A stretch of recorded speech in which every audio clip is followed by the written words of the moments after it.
All right, good evening, everyone. So welcome back to another episode of the J Scott Ascension. I'm extremely excited for today's episode where we have on Max Rashbrooke, who is a columnist for New Zealand Stuff, aka NZ Stuff on Instagram, a TED Talk presenter, and a writer and speaker on democracy and inequality. And I'm extremely excited to have Max on the show today, because I originally discovered him through his TED Talk, which you'll find down in the link, in the description of this video, where he dove into some mechanisms and tools that we can use to improve the way democracies work around the world. So right now we're in a pivotal time where you're seeing more grassroots movements pick up steam and pick up energy for varying reasons across the globe. So I figured now is a great time to kind of get this message out there and start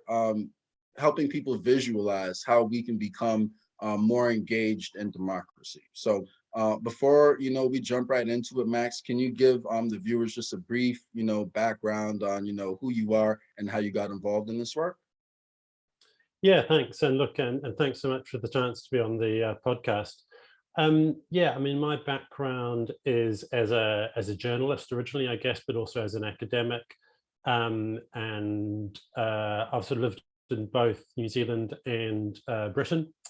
And I've written a lot about economic inequality. I guess that was sort of my main sort of point of interest, that growing disparity between the rich and poor, which we see right across the developed world.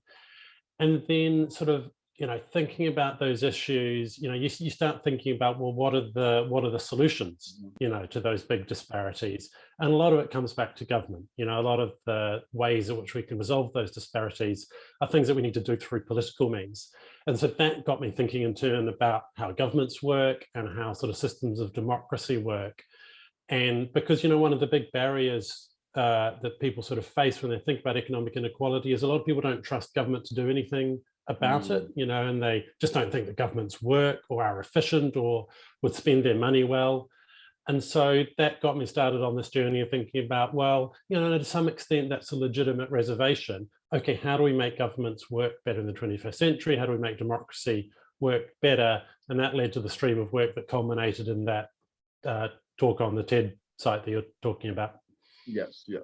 No, that's some really important points you mentioned just now, and it seems like from listening to the TED Talk, one of the main points you were driving home is one reason why it's not working is because people aren't as engaged as they could be, and maybe it's just me, but I remember listening to conversations, like between my parents, when I was growing up, and, their friends, and, they seem to have, more political talk than, we'll see nowadays. And it seemed to be, I don't know, maybe it's just me, a little bit more substantive than what I hear a lot of the time nowadays. So would you say over time, there's been less political engagement?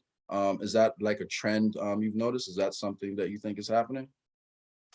It's complicated, and of course it varies from country to country. I mean, I think there's absolutely no doubt that voting rates have declined a lot in the last 40 years, for instance. That's pretty objective. That's pretty clear. I think there's been some corresponding increase, though, in other forms of activism. Okay. I think there's arguably I don't know what the data would be, but there's potentially more people involved in single issue advocacy campaigns, your climate change protesting or whatever, than was true 40 years ago. But I think it's certainly true in the big picture that, if you look at what has happened in the last 40 years, we've had this political shift in this mindset that, that governments should get out of the way and that we should, let markets handle more things. And so that, of course, sort of leads people to think that, well, political discussion is less important. And the other thing we've had is, I think we've lost a lot of the the civil society and sort of the intermediary bodies that we used to have, because I think for a lot of people, you're a small individual, you're one person. Government and politics is this enormous thing that it feels really daunting to get to grips with. And in the old days, more people used to be in like trade unions or regularly go to church groups that sort of sat in between, and where you did a lot of that political discussion, and you saw other people who did political discussion, and you learned the ropes of that, and you thought, oh yeah, this is something I can get to grips with, because look at all these other people around me doing it. And a lot of those bodies and community groups have fallen away. And so I think we've lost sort of a lot of the forums in which people used to learn how to do that kind of political discussion you're talking about. Yeah, that's a really important point. And I would definitely say, actually, one correction to that question I had just now. In the last couple of years, that trend seemed to have reversed, because things have gotten a little bit more polarized. So people seem to have gotten a little bit more engaged in one way or another. But before that, I was noticing a little bit more of a trend. But as far as as far as why that's happening, one of the things you mentioned in the talk is because people feel like they don't have like as much of a say. Now, from what I understood from your TED talk, there were three main tools you recommended that we could implement relatively quickly to kind of improve democracy. One was the Citizens Assembly. One was formal recognition of consensus forming online. And I believe the last one was, getting involved in government budgeting. That's what it was. So we have a little bit more say in how government actually spends the money. So as far as those three solutions go, which one do you think is the one people should focus on implementing first? And, how do you think, we can go about doing that? We'll get into what each of them are afterwards, but let's start out with the one you think we should be tackling first. Oh, that's a really hard question, because I mean, I honestly think they've all got real merit. The Citizens Assembly one, people often sort of latch on to, because it's a really sort of clear idea. You get a bunch of people who are representative of the whole country together, but they're ordinary citizens, and they debate an issue, for a week or something. And look, and that's great, and it gives you really beautiful levels of discussion and debate, but it's a very small number of people. So, I mean, I guess the one that I like is sort of what you say, getting people more involved in government budgeting. Sometimes it's called participatory budgeting, which is, a bit of a policy wonk term. I sometimes call it, community-led budgeting, because it's really all about, you've got your municipal council or whatever. They put up a bit of their new infrastructure budget for people to come together, discuss, and then allocate. And I really like that, because it really gets people involved. But you can have, thousands or tens of thousands of people engaged in that process. So it's really, really engaging people. And if we were going to do one thing, that might be the one that I would start with. Okay. Now, I definitely agree that's a way to have an immediate impact, just because where the money goes, like a lot of other things follow. And in a country like America, where I live right now, it's a pretty big nation. So how would you envision like a tool like that working? Would it be more town halls? Would it be more online based, or a combination of both? How do you think that would work? Yeah, I mean, I think you can do it a number of different ways. And the money thing is really significant. It's you might expect me to quote Mitt Romney, but I think it was he who said, don't tell me what your priorities are, show me your budget. Because actually where we put the money is kind of how we allocate our values, in a crude sense. And that's why that, getting people more engaged in budgeting is really important. Look, I think you can do it different ways. You can do it face-to-face, or you can do it online. I think either or both can work, because they've both got strengths. Face-to-face really works for some people, especially people who are not well connected to the internet. On the other hand, online works for people who find it hard to get out of the house, who've got other responsibilities, or people who aren't really confident in face-to-face situations. And look, there's like where the sort of community-led budgeting originated in Brazil, it's very much face-to-face. Okay. But in Iceland, they have this program called Better Reykjavik, which is about coming up with proposals for their infrastructure for their capital city. It's the same thing, but it's very online. There's a beautiful site where you can say, hey, I would spend this chunk of the budget this way. You put up your proposal, everyone can see it, people can debate the merits. You propose stuff online, you vote online. And either both of those things can work really beautifully, I think. And that I think would have a huge impact if it was able to be implemented in America in particular, because one part of the budget that citizens all seem to agree they don't want money to go towards always seems to go up in value every year, because like over here in America, if you talk to people on the street, I would say probably 70 to 80% of the people tend to be against wars and military spending, but that's the overwhelming chunk of the budget like over here. So that has sorry, go ahead. Yeah. Oh, yeah. Although I would say, I think a lot of these kinds of systems of community-led budgeting, I've really only seen them sort of happen at the very local level, or at most the city level, because I think that's a level on which, everyone's got opinions about budget spending, like you said, right? But you also want processes where citizens are bringing their expertise. And I really love the phrase, we're all experts in our own lives, because some people sort of write off ordinary people, so-called, but actually everyone's an expert in their own life. Everyone knows what needs to happen in their area, in their local area. They know if they need a new health centre, or actually if roading improvements are more urgent. So I think these processes work really well, maybe at the city level. I think you would struggle a bit to do them at something like the national level, because people just don't, people would struggle to deal with the information of, well, do we spend those $1 billion on, the Pentagon or, Medicaid or whatever? I think that would be a much harder trade-off.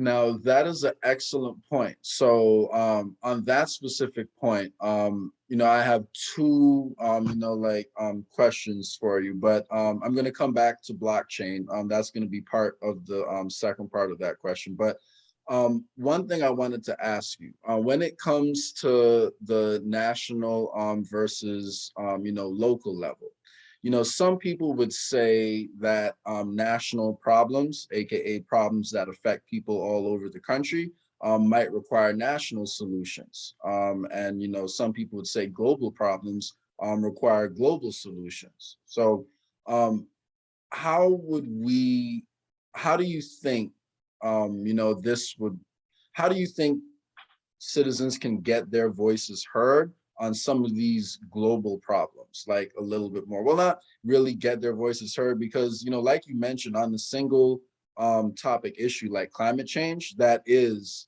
the single most important issue to a lot of people around the world. There's massive protests like all over for it, yet a lot of the solutions that are being proposed don't really match the scale of the problem. A lot of people would say. So, how do you think, people are able to influence some of these global problems a little bit more than we're doing right now?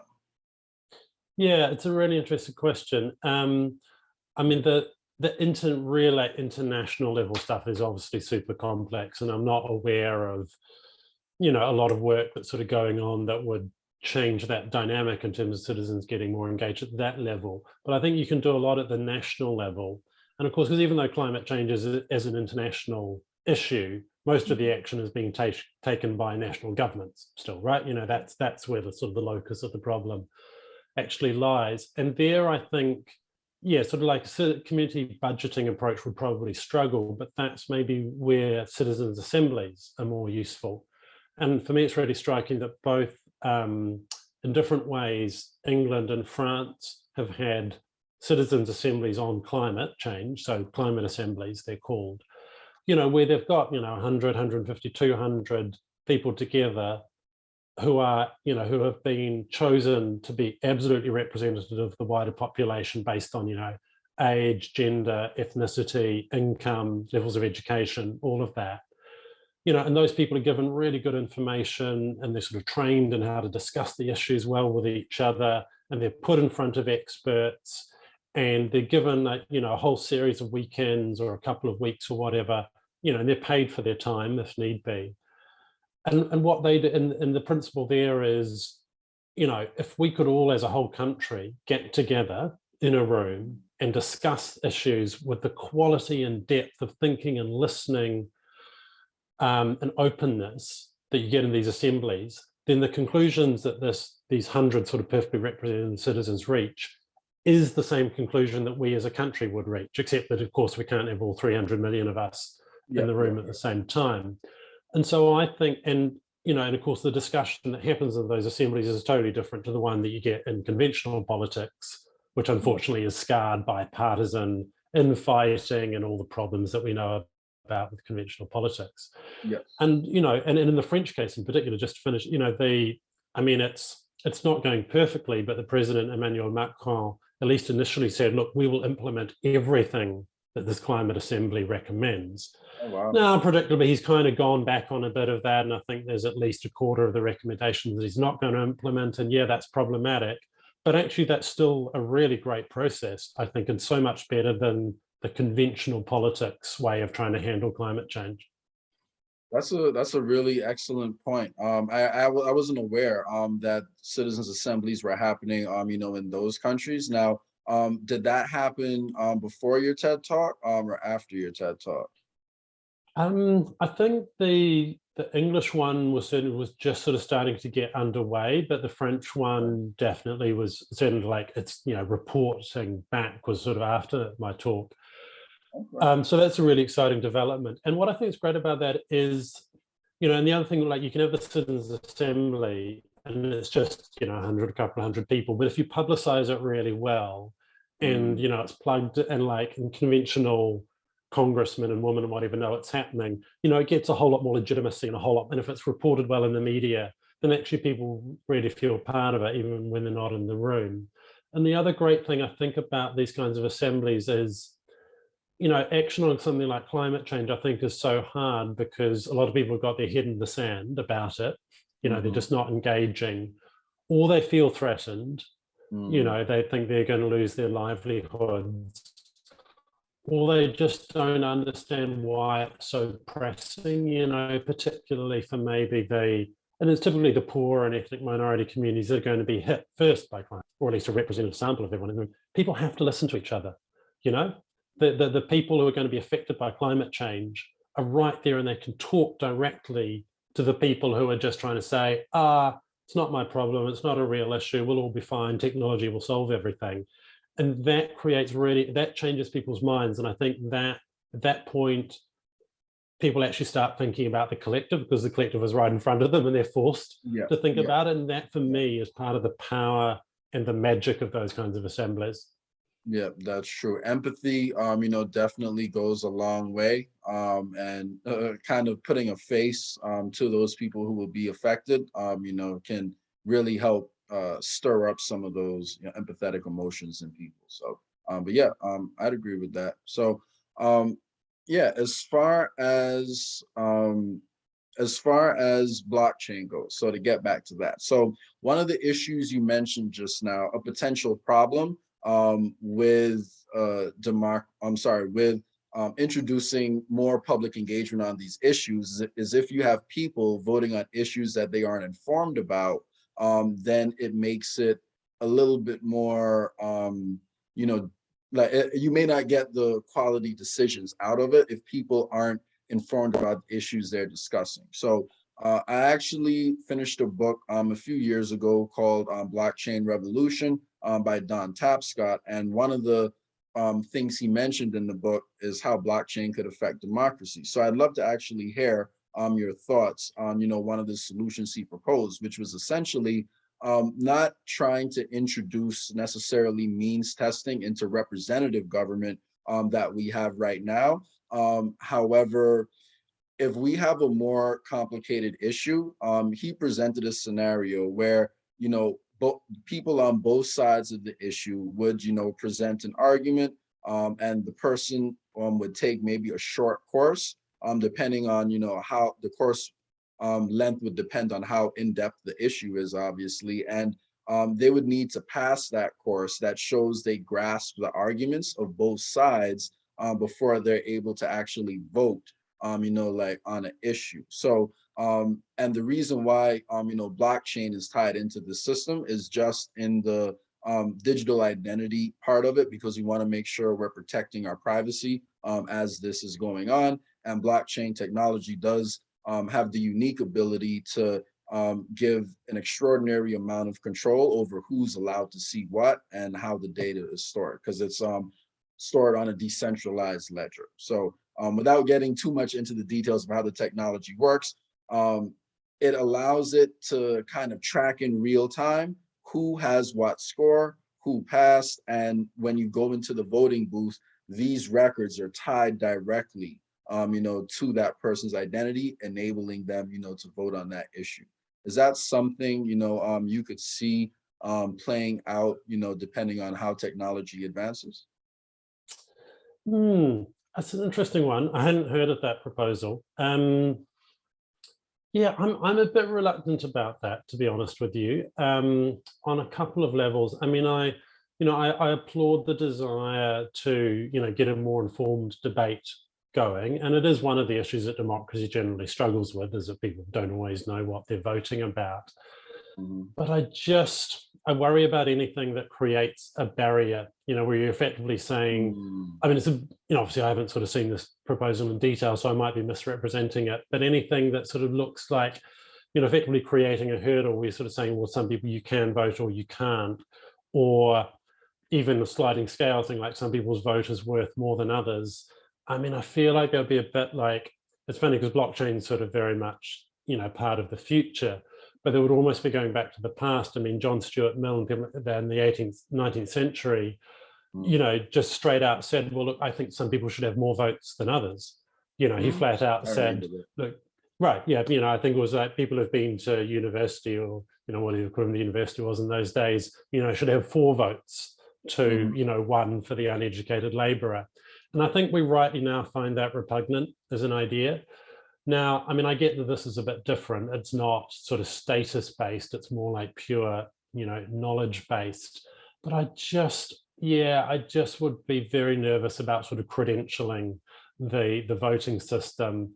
I would be more in favor of things where you're not putting up barriers to entry, but you're educating people through the process. And maybe that's a bit like what you're talking about, but just like in a citizens' assembly where, anyone can come along, and that's the whole point. Like, it's very representative, if you get selected, but you're educated as part of the process, and it's guaranteed that you'll get that education. Or all this kind of community-led budgeting where people are bringing their expertise in their own lives, and also then they're in the room, and so they're hearing other people and they're being educated through being in the room and through that exchange. Because also, I mean, if you're kind of, having to get people to do a course or whatever, I mean, who would set it, who would determine what counted as qualifying, you run into all those kinds of problems. I think so. Yeah, I wouldn't instinctively be in support of that. I mean, I'm always pleased that people are coming up with like new ideas and creative ideas. That's awesome. But that one doesn't land hugely well with me initially, if I'm honest. Okay, I understand that. And those are definitely valid concerns you brought up. In fact, even here in America, like there's a legacy of putting up barriers to entry for specific groups of people from voting in the past. So that's definitely something that's occurred over here. But the only way, and that was one of the things I thought about too. The only reason why the idea kind of stuck with me, I would say, is because the way he wrote about it, like in the book, it's not necessarily designed to like, trip people up and, test them and, like make sure only the most intelligent or the people who grasp that issue the best are able to vote. It's just to kind of make sure that people do at least have a basic understanding of like commonly accepted facts surrounding the issue. And you would make sure the course covers perspectives, from different sides. But there are a lot of problems with it because then again, like who decides, what represents each side? Like there are a lot of variables, that go into it, and often the framing of situations, can have a big impact on how people feel about it, in the outcome. But yeah, and I agree with that, and I think, I mean, and that's a tension with any system, right? Because sometimes when I talk about citizens' assemblies and I say, the people who are engaged in them, your 100 or so representative people, they get put in front of experts and evidence. And sometimes a question I get back is people saying, well, who decides which experts, they get to hear from?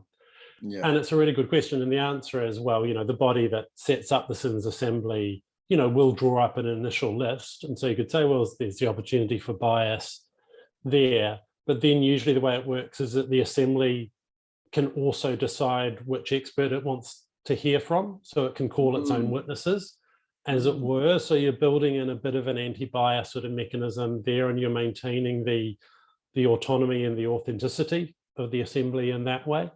But yeah, look, those are always really complex questions that you have to grapple with, I think. Okay, no, that's a great point. And specifically on the Citizens Assembly, picture, I'm sorry, part of it, when people are trying to figure out how to get something like that started, would you say it's actually possible to do this, it's possible for a grassroots organization to accomplish this without, like government help, and then possibly try to gather public, pressure to force the government to respond? Or, in the ways these citizens assemblies have come out, because you've named a few examples. There was another one you gave in the actual TED Talk. I don't recall which country it was, but it's clearly been happening in a few different places. So is it normally something that's grassroots powered, or is it normally something that comes from like a government grant, or how do these usually pop up? I think, from my point of view, and this is just my view, I feel like there really need to be initiatives that are supported and funded by government. And the reason for that is not that I have any dislike for grassroots organizing. On the contrary, I think it's such an incredible force for good. But these things are quite complicated to run, and they can be, if you're going to do one well, you're going to sort of look after 100 people, provide experts, have places for them to gather, set aside time over a series of weekends. You could be spending, $100,000 US, without a great deal of difficulty. And even more than that, it's a lot of effort. And you have to think about what the output is. Because if you did it as a grassroots thing and you put all that effort in, but it wasn't plugged into your structures of power, and politicians saw it as something that is threatening to them, and it's very easy for politicians to see it because it is taking away a little bit of their decision-making power. Yeah. It's to their benefit in the long run because it means the system is trusted more and actually in the long run get more power to do other stuff. But it can seem threatening. There's a very large chance you would put all that effort in, you run this beautiful process, and then same thing as ever, nothing changes, And so, I think a lot of these assemblies have come about because grassroots groups have agitated for government to do them. Politicians aren't, by and large, going to come up with these new things all by themselves if they don't face any pressure to. But I do think you want them plugged in at both ends, as sort of democratic theorists say. You want the thing that Citizens Assembly talking about, you want it plugged into like a major live issue that people care about. Otherwise, what's the point? But you also want it plugged into your structures of power so that government sets it up, says, look, we promise that at the very least, we'll respond publicly to everything that this assembly comes up with. Ideally, you want the government to say, we will actually do everything or 3/4 of everything.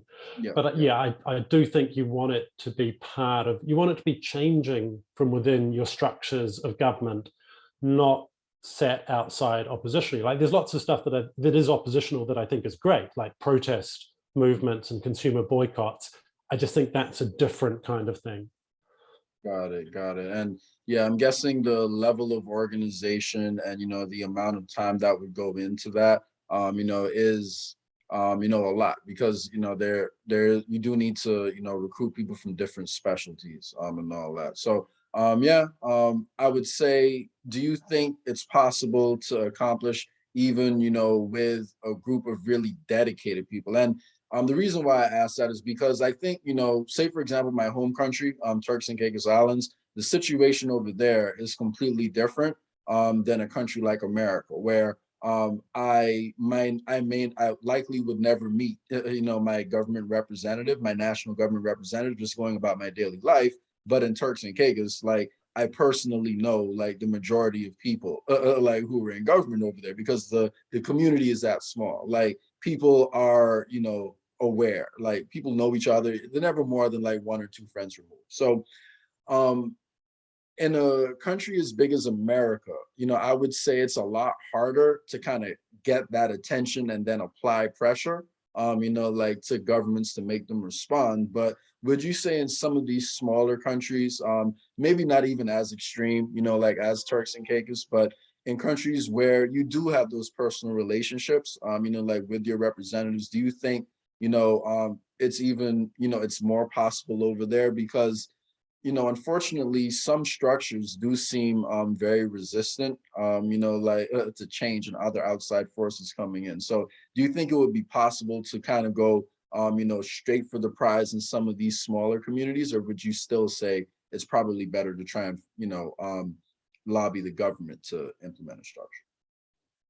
Well, look, there's always different ways, and I think you could probably do something quite powerful, as a demonstration project. And certainly in countries like Ireland, which now make sort of really good use of citizens' assemblies, Mm. they ran some trial processes initially, which weren't formally part of government and which had a lot of sort of civil society input. So, and here in New Zealand, I'm in talks with some groups who, people who are already organizing big conferences and who are saying to me, well, maybe we could set aside, like put on an extra day on that conference and run a kind of mini citizens assembly, because you don't actually have, despite what I said, you don't have to find 100 people and spend $100,000. You could probably, the key is you do need a representative sample of people in the group that you're putting together. So it's got to be like at least roughly balanced by age and gender and all the rest of it. And you've got to find someone who's a good facilitator or a good mediator, because there's a huge difference between good group discussion and bad group discussion, as I'm sure we're all aware. And like at an academic level, bad group discussion makes people more extreme. There's good evidence, because confident people like me dominate the discussion and we pull everyone else along with them. Whereas in a well-run discussion, like with a really tough facilitator, they make sure that everyone gets heard, including all the minority voices, and that makes the group less extreme. So you do have to know that you're going to be able to do the thing well. But yeah, you could, in New Zealand, we would say you could bootstrap like your own sort of process, run it as a demonstration project and say, hey, government, look how great this thing was, look how great the discussion was, look at the results that it produced, which we think, have got legitimacy. They reflect what the community really wants because we ran this amazing process. You should A, listen to this thing that we did, and B, start actually doing it and funding it yourself. Yeah, I think that would be a reasonable thing to aim for. Okay, yeah, that's interesting because I think a particularly interesting idea maybe for communities out there and people out there looking to make a change, if you were looking to try and apply pressure, even doing it exactly as you just said, but starting a nonprofit to raise grassroots funds from the community, to maybe do an example of a citizens assembly to kind of apply that pressure to government. I think that could be like a good way to kind of get things started too. So yeah, and if I could just add to that, I think it probably does depend also obviously on what is the climate in your particular area, and is there the sense of that overused phrase, but sort of burning platform for change, because often these things can seem quite abstract, and often people are much more motivated by subject specific stuff like tackling climate change or addressing poverty or improving tech education or whatever. So you often need a bit of a sense of crisis, like the current system has lost its legitimacy, or there is political deadlock